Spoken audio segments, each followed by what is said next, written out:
Are we all ready? Are we ready?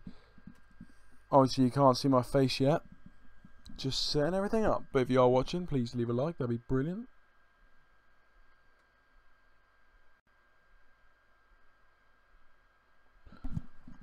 Are we? Just.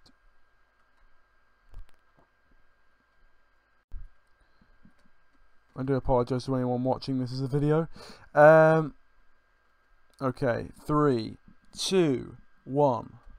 Hello everyone, my name is Kieran. Welcome to the Manchester Derby tactical preview. Now in this little stream, if you are watching, thank you very much. Keep getting your comments in, but it's going to be more of a video format, so I will be trying to kind of read out some of your comments, but I do apologise if I don't read them all out. But today I've got a few kind of slides and things that I want to show you that are kind of you know, about the tactics of the Manchester Derby, and just go through how I think we need to play and who are the key men in this battle of two Manchester sides. Obviously, as we speak, Liverpool are absolutely demolishing Man City. I think it's still 3-0. I think there's about 25 minutes left of the game. So Liverpool coming out of the blue, 3-0 up already at Anfield. So, I mean, we'll see what that means for Saturday's game. Hopefully it means that Man City's confidence is dented a bit. But if you guys are watching the video, before we get into it, please do leave a like. They'd be absolutely fantastic. Welcome Fortune, by the way. Welcome to the stream.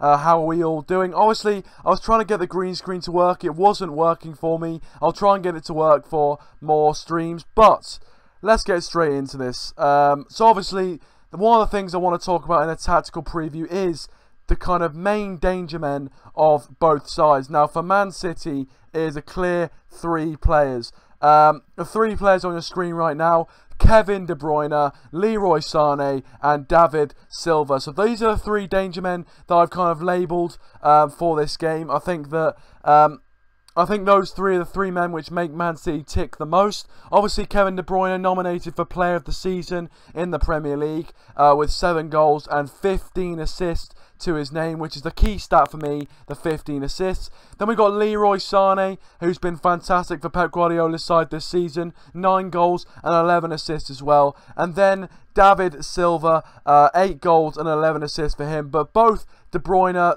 and Silva really have made the midfield tick, and when those 2 are on their game, it's very hard to stop Man City. And those are the players, those 3 I think are the main danger men for Man City. I'm going to go through each of them one by one and tell you what their main strengths are, and kind of try and give my opinion on how we can kind of counteract that. So obviously first, Kevin De Bruyne. Now, his record, his stats speak for himself. 15 assists in the Premier League this season, a brilliant record, and he'll probably get more before the end of the season. He's just a wonderful player. That's why he's been nominated for Player of the Season. There is a reason why. 15 assists. He's just very good at playing those passes, those killer passes, and he's probably got one of the best passing techniques in the game. So, you know, if he has time and space to pass the ball, he'll be absolutely lethal. And I think one of the ways we need to counteract that is possibly putting a man on him, maybe doing a Herrera man marking job on Kevin De Bruyne, because I think he is one of the players which Man City look to play through a lot of the time. And when he picks up the ball, it always looks dangerous from a Manchester United point of view. Brother Gaines says Pep has been outclassed today, the bold frick. And Fortune says Pep is a fraud. Yeah, obviously, you know, Pep Guardiola's tactics tonight as we speak, 3-0 Liverpool. I think it's still 3-0, I'm not sure, but obviously his tactics aren't working, and some people are saying he's been caught out, and I think he might have been. But yeah, De Bruyne, and I think the way we're going to counteract De Bruyne is not giving him time on the ball. If you give him too much time on the ball, he will pick you apart. He will find those killer passes. So we need to make sure we, you know, get someone close to him and we don't give him time on the ball. And, you know, he's the player who Man City play through a lot of. And if you stop, you know, the guy in the middle who Man City play through a lot of, then, you know, then their playmaking ability and their chance creating ability is going to be weakened. So that's what I think about Kevin De Bruyne. Leroy Sané, again, very, very good player.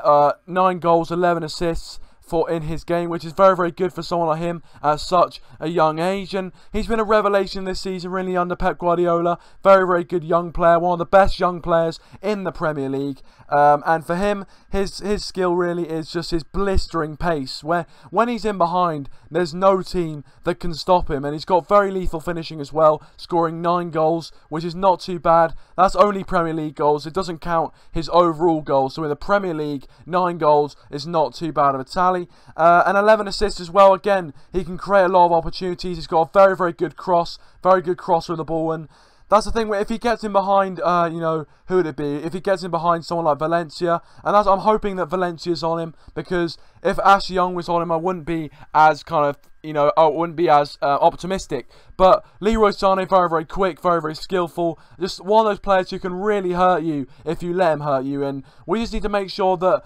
our fullbacks are really solid. You know, they have very good discipline, and just keep sticking on him. Don't give him time on the ball. And that is why I hope, yeah, hopefully Valencia and Young, the fullback partners who've been playing quite well this season, hopefully they can continue their rich vein of form. Fortune says it's 3-3 now. Oh my god, it's 3-3. Oh, unbelievable. Why am I missing this for this stream? I don't know why. Oh, if it is actually 3-3, then my bet is on. I said it was going to be a draw. Man City, Jesus. But yeah, anyway, David Silva, I told you that if you don't get on top of them, they can be an absolute handful. David Silva, goals 8, assists 11. So in between these three, they've amounted to, let me do quick maths. They amounted to 37 assists altogether. And ultimately, they are their 3 danger men, in my opinion. David Silva just knows the Premier League, has been, you know, one of the best players in the Premier League so far. Throughout his playing career. Obviously, I didn't get the right picture for him because he's bald now. But ultimately, you know, he's one of those players we need to shut down as well. He's just so composed on the ball. Even if he's getting someone pressure, his pass accuracy and the amount of passes that he's done this season has been unreal. And it's really with these 3 players that if they're all ticking, there is no team in world football who'll be able to beat them. And that is my opinion. So these 3 players, ultimately, the way to stop them is trying not to give them that much time on the ball. Also with Leroy Sané, trying to put him on his right foot, because he's a predominantly left-footed player. So we need to make sure he stays on his right foot, make him cut inside and do something from there, because left foot he's strong. Is definitely a strong point, and he can whip a ball across the box very, very well. And Kevin De Bruyne is just one of those players which is very, very hard to stop. He's on the top of his game right now, so you know, but if we stop those 3 guys, I think we've got a very, very good chance of winning the game. Fortune said it's not 3-3, it's still 3-0. Yeah, I kind of thought as much, to be honest. You did get me for a bit, but then I thought, you know, it would have been more hype if it was 3-3. So, I mean, because I can hear, you know, the people in my house watching the game. So, yeah. I mean, I have a bet on 3-3, man. No, I have a bet on a draw. So hopefully Man City can get back into it. But yeah. But anyway, that's the danger men of Man City. If we can stop them, as I said, we'll probably go on to win. Now, I've got 2 ways I think we should line up. 2 kind of options that we can line up for Saturday's game. Line up option 1, David De Gea in goal. Young, by Lindelof and Valencia. Matic. Oh dear, I put Matic twice. That's a stupid mistake. It's supposed to be Matic and McTominay with Pogba just in front. And then Martial, Lukaku and Sanchez. So yeah, one of the Matiches is supposed to be Scott McTominay, so don't, you know, that's just wrong. But yeah, this is the kind of formation which we didn't play in our last few games, but I do think we look strong in this formation. Obviously, David De Gea in goal. Hopefully, he can have a similar game to the Arsenal game he had.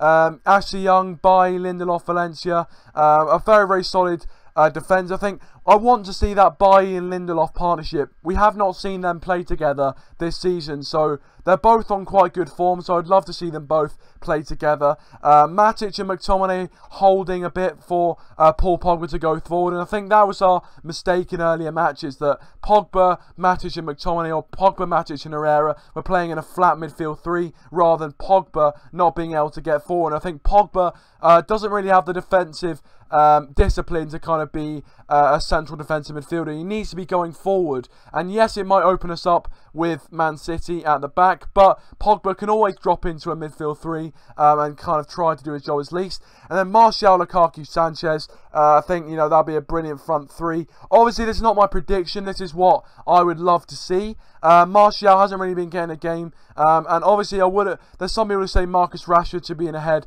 of Martial, but unfortunately, that's not the case. For me, I think that Martial, in these big games, has produced big goals before. So I think Martial would be a decent player to have in there. Fortune says he would start Herrera ahead of McTominay. Interesting. Obviously, Herrera's had more experience in these big games. And I think, I guess Herrera could go in there as well. I've got another option for the lineup. Lukaku up front as well.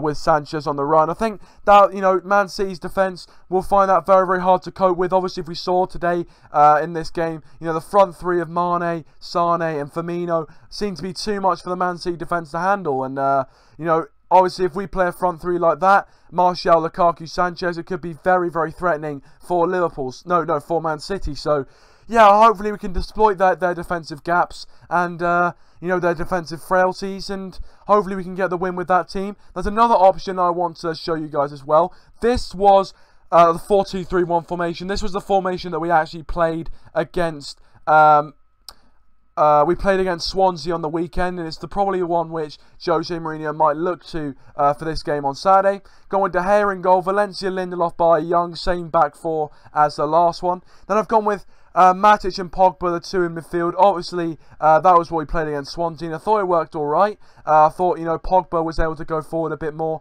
Matic sitting, and I think that relationship between Matic and Pogba was what we were hoping it to be when we signed Nemanja Matic. And at the start of the season, I think it was like that, but obviously, you know, it hasn't really been going well as late. But hopefully we can, if we play that sort of formation, I think Matic needs to sit and really do his sort of selfless job for the team. Pogba can go forward a bit. Then we've got Sanchez on the left, Lingard and Mata on the right, Lukaku up front. Now, the only thing for me is that I would love to see someone like maybe Rashford on the right, or, you know, just because Mata is very, very good on the ball, and in these sorts of games you need players who are really, really good on the ball. But unfortunately, Mata's pace does let him down quite a lot, and I think, you know, even though you don't need to have pace really to, you know, dominate in a game, I just think that Mata, I think, you know, if you have pace, you've always got an opportunity of maybe a ball over the top or something, and Mata doesn't really give you that. He does slow down the game a bit, so maybe someone like Rashford on the right. Lingard's been playing really, really well in that number 10 position, got that assist on the weekend, and I think he's a very decent number 10 in there. Sanchez on the left, you know, in great form, getting a goal and assist. Hopefully he can continue that form into the Manchester derby. And Romelu Lukaku as well up front again. So that's my kind of two options. Leave your thoughts on them in the comment section down below and in the live chat as well. And it is about those two men right there. It's about those two, Mourinho versus Pep Guardiola. But anyway, guys, I'm going to end it here. Obviously, it was a very, very kind of quick stream in more of a video style. Fortune says that's a formation he'll use. Just put Phil Jones and Smalling for Lindelof. Yeah, that would not be good. I don't want that to happen. I want to see buy-in Lindelof partnership. But anyway, guys, what do you think we need to do to beat Man City? Get your thoughts in the comment section down below. How would you line up as well? Get your thoughts in the comments. Thanks everyone for watching. Please do leave a like, subscribe for more if you are new, and I might see you tomorrow for another video. But thank you very much for watching, guys. Please leave a like, subscribe for more on the channel, and I'll see you guys in a bit.